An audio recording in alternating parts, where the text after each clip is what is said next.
มั่ง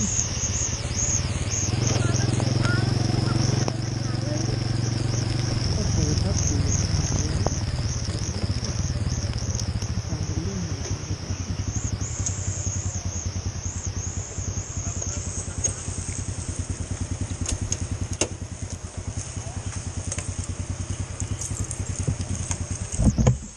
95 40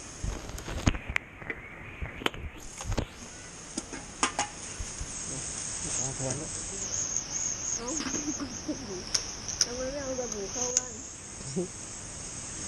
ว่ามันจะบูหายไปไหนโอ้โห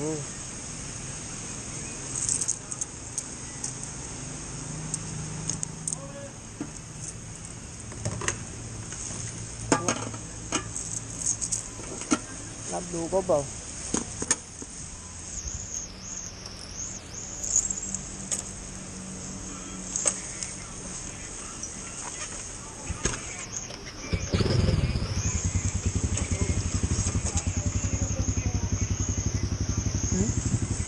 น่าจะอยู่ตั้งบนแป๊บแล้วนะ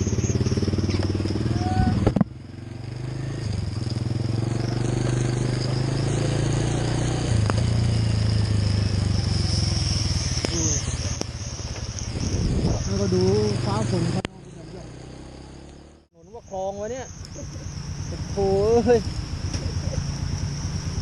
โอ้ทูอินวันไม่มีหายากนะผมถนนเป็นคลองเลยแบบนี้นี่แสดงให้เห็นว่าถนนเนี่ยทำไม่ได้ระดับนะนู่นท่อระบายน้ำรับน้ำอยู่ด้านโน้นแต่ว่าถนนเอียงลงมาด้านนี้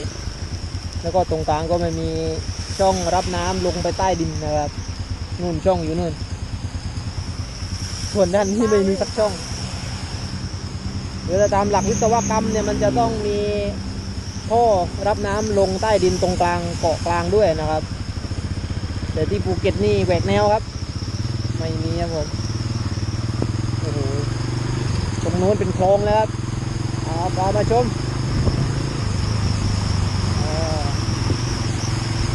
ถ้าใครมาเที่ยวภูเก็ตแล้วไม่รู้จะดูอะไรนี่ครับมาดูตรงนี้ตรงนี้ดีหน่อยครับระบบระบายน้ำดีระบายไปอยู่ที่โค้งนั่นหมดเลย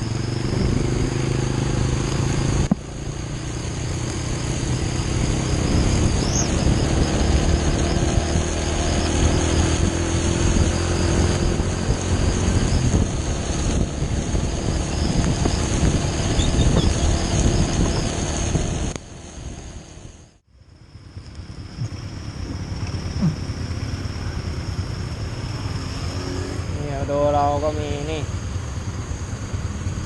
บุคคลที่มีภาวะความเป็นผู้นำชูงครับนำไปข้างหน้าเลยครับผมสุดจัดมากคนแบบนี้นะครับที่ประเทศชาติต้องการมีภาวะความเป็นผู้นำเลยเช่นไปเลย